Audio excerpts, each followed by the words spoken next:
in this video, I'll definitely show you guys how to transfer into the truck. As you can see, it's lifted up a little bit, which will make it a little bit harder to get into.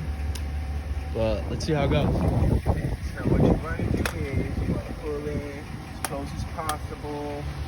You want to put one of your legs in so it gives you a little balance and grab here or the door.